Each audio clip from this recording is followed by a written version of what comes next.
Confession time. I am a recovering course purchaser. When I first found online courses, I started to invest like crazy in all these crazy promises. And let me tell you, at the end, I always found a way to make the investment worth it so I don't regret anything. But I'd be lying if I said that I haven't been disappointed more times than I care to admit. And yes, this is the episode where I'm grateful my husband doesn't listen to the podcast, because if not, I would have him texting me, "I told you so," in 5 minutes. And I don't think I'm alone in this. The thing is, in my experience, because I work with highly ethical entrepreneurs, they tend to be very careful in not giving someone false hope. And that is great. I really love that quality about a person. But the other side of that coin is that during promotional periods, they shy away from actually selling because they say that they don't want to sound quote unquote salesy. They say, "I don't want to sound fake. I don't want to sound pushy. I really care about my people. I don't want to do anything to hurt them." And if this sounds familiar, you are not alone. So today I'm talking about this feeling salesy thing and how to approach sales in a way that doesn't feel uncomfortable or pushy or inauthentic during your launch, during your sales period. Welcome to Creator to Leader. Are you struggling to connect with your ideal customers online? Are you confused about the most effective way to market your business? If you're ready to become the go-to expert in your industry and stand out from the crowd, this podcast is for you. Hey, I'm Eugenia. That's Eugenia in Spanish, but you can call me E. My mission is to help entrepreneurs stand out online so that they can grow their businesses. I do this through comprehensive marketing strategies, impactful content plans, and storytelling leadership. We both know you are running on caffeine and big dreams, so let's dive right in. And if you're planning your next launch and you want to go through the whole process from a place of creativity and purpose rather than mechanical and full of really salesy content tactics, then I want you to join the waitlist for Lead Your Launch. Inside Lead Your Launch, you're going to carry your creative momentum throughout your whole launch without being boxed into a generic one-size-fits-all strategy. You will leave with a clear strategy, with the content mapped out, everything plotted, clear and ready for production, following my own storytelling framework, and you're going to be ready to show up as yourself, which is the most exciting part. If you really want to enjoy the launch process, go to leadyourlaunch.com to join the waitlist. Your business, your people, they need to see the most creative version of you. I cannot wait to see you there. Okay, if we want to stop feeling salesy, we first need to define what salesy is, because I know that it is one of these words where we all know what it means, but everyone has somewhat of a different definition. So let's get on the same page. Salesy is, or being salesy or feeling salesy is selling in an aggressive way. And that's just being pushy. Think of going inside a store and having someone over your shoulder from the moment you walk through the door, asking you, "Do you need something? Do you need something?" And you're like, "No, I'm just looking. Thank you so much." And you feel pushed to make a decision. Right? Or having a call, like a discovery call or like a free strategy call and whatever. And then by the time the call ends, you feel pushed to make a decision and make a decision right now. It just doesn't feel good. It feels rushed and it feels pressured. Another way to define salesy is that it's about selling in a manipulative way. And here's where I see a lot of scarcity tactics that are false, saying things like going, never coming back again, and you know they're going to launch again in the spring, and you're like, "I know you're coming back with this. Why are you saying it?" And there's a lot of emotional claims. That's the worst manipulation of all. And this looks like guilt tripping. And, oh gosh, probably you've heard this before, but it's the whole, if you are not willing to invest in yourself, how do you expect to succeed? And a lot of the like, are you tired of feeling like a failure? Don't let another year go by without reaching your goals. This is your last chance. It's just this messaging of like, this is your last hope, your last chance. If you don't invest, you'll never succeed. And there's a lot of emotional manipulation because they play with hopes and dreams. And I especially saw this in 2020. Thankfully, I feel like we're getting wiser, but I still see it today.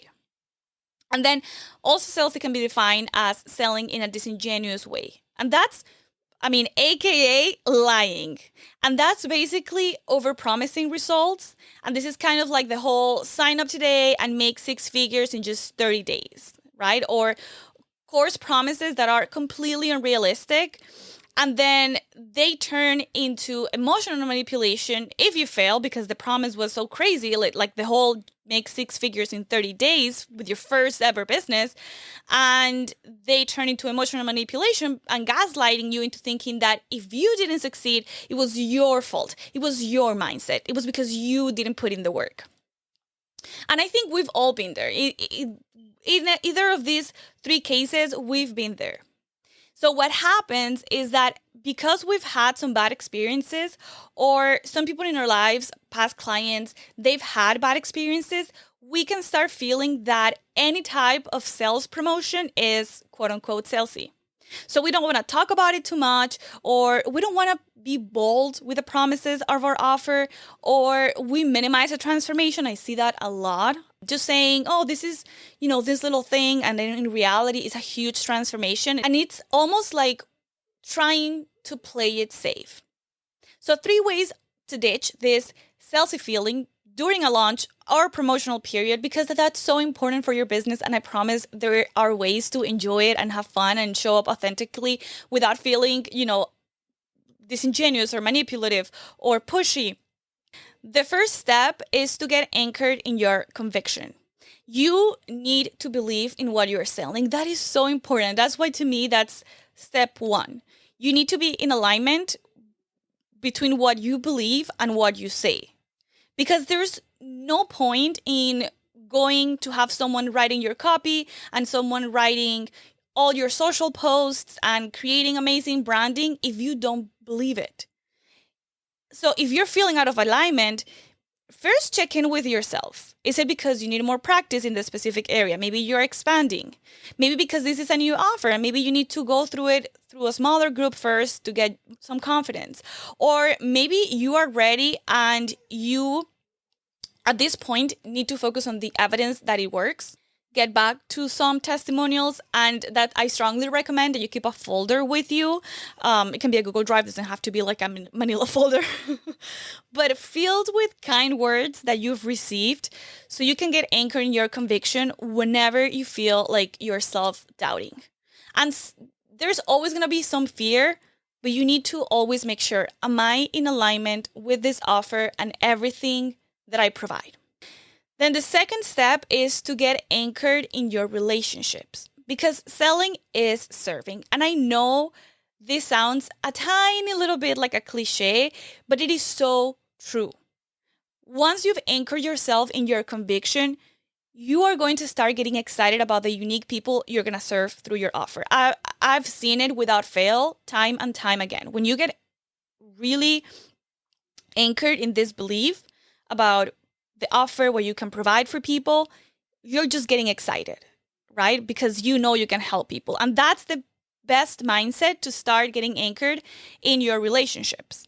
And I didn't always think this way. That's why I am bringing you the lessons that I've had to go through and experience myself firsthand, because I completely understand the opposite of it. I completely understand being out of alignment, not having conviction, or approaching sales from a place of, I have to convince someone, I have to make them buy, instead of building relationship. So hear me when I say that when you are marketing, when you are selling during a promotional period, you really are helping relationships to help people identify if your offer is the right fit for them.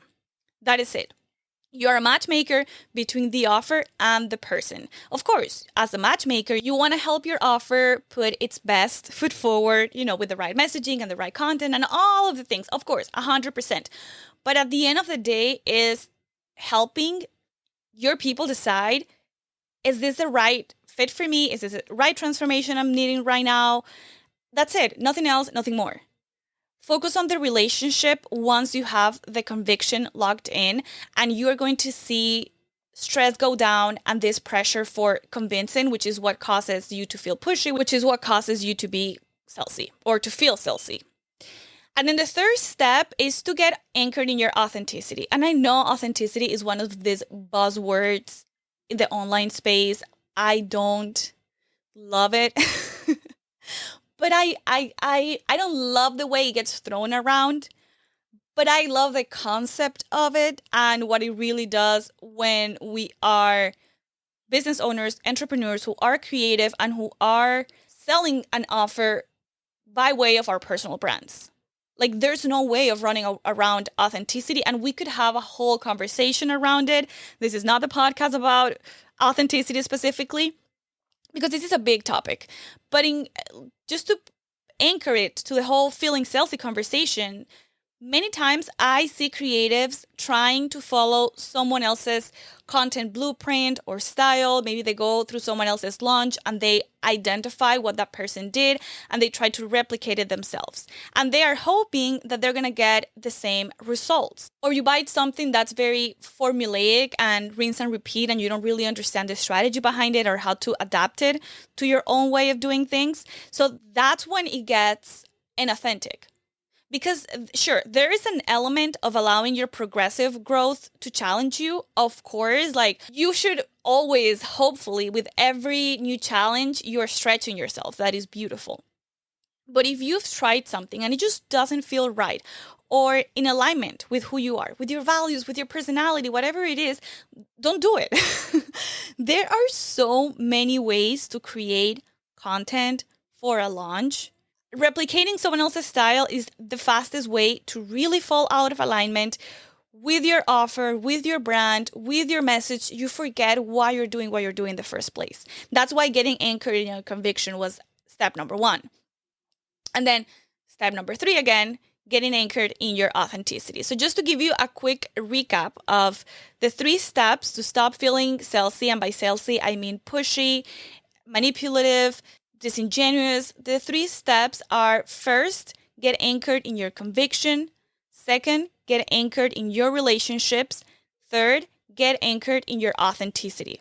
And then I want you to tell me, what is the first step that you have to take today? What is the one thing that if you really focused on would make a big difference in the way you show up during your launch, during your promotional periods?